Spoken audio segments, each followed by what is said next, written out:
complex. I'm Robbo. I'm the chief driving instructor out here. At Norwell we do a lot of things. We do a lot of tuition for driver training, a lot of race car tuition. Today we're going to go with the Suzuki Jimny. We're going to do some do's and don'ts of four-wheel drive. We've got a nice windy day here. Okay, we're going to talk about true four-wheel drive and versus all-wheel drive. So we've got the Suzuki Jimny, which is a true four-wheel drive. It has a lever that you engage up to 4 high and 4 low, and then we've got the Vitara, which is a all-wheel drive, also comes in a two-wheel drive. Okay, so we're driving along. When do we use two-wheel drive? When do we use four-wheel drive?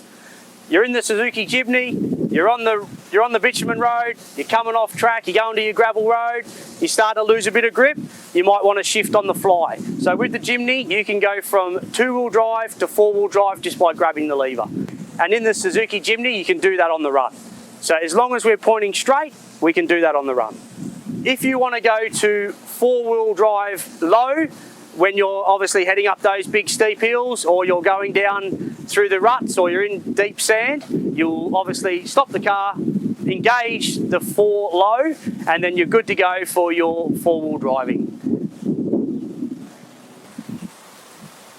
Okay, common mistakes that people make when four-wheel driving. We're going to go through a bit of a list and we're going to try and explain them in a little bit more detail. One of the most common mistakes people make would be when they're aggressively trying to turn the car to a different direction.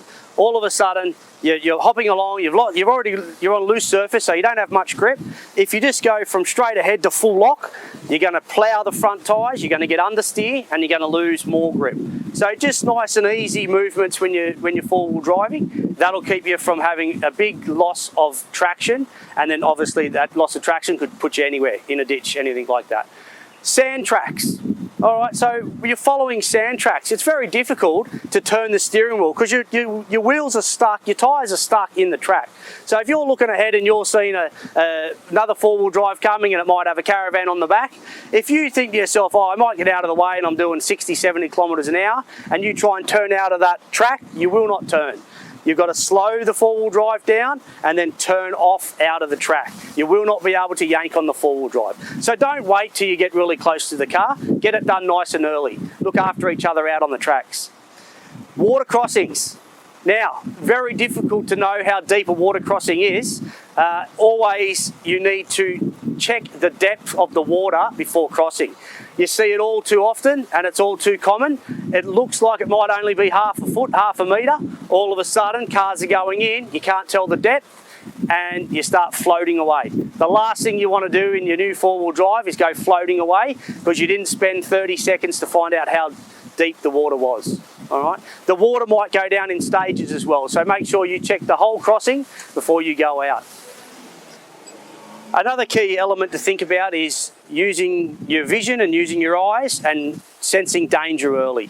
If you're looking down the road further, you're going to see what's happening early. If you think something's not right and you see it a mile away, you're going to work out you need to slow the vehicle down and work out what the danger is. The last thing you want to do is drive into danger and then not be able to do something about it. You'll end up swerving off the road, hitting a big ditch or something like that could endanger yourself. So the better your vision, the earlier you see something, the earlier you can react to it and fix the situation. Okay, so when we're looking down there, we might see that rock on the side of the road, we might see the log sticking out, we might see a big pothole. If you just look at it and hope it's going to be good, it's probably not going to be. You're better off sensing straight away you need to do something about it. And the last thing you want to do is panic. You're only going to panic if it happens right in front of you. If you're looking down the road and you think about it, you can do something about it. Keep your eyes about you, keep your wits up, and you'll be safe out there. Another thing to think about is getting axle wind up. So you've got yourself in a bit of a situation, you've ended up on full lock, you haven't realised, you're trying to get it out, all of a sudden you've got axle wind up. It's when it sort of gets stuck in the gear. It's as simple as unwinding the steering wheel, selecting neutral back into reverse the car up, back into gear, take off, keep the wheel straight, off she goes, she won't get axle wind up. One of the most important things, guys, is just not to panic.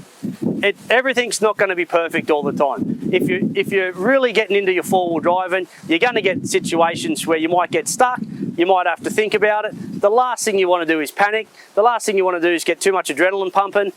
Take a chill pill, relax. Even if you have to get out of the car and think about it, have a look at the situation, the surroundings, I guarantee you'll get yourself out.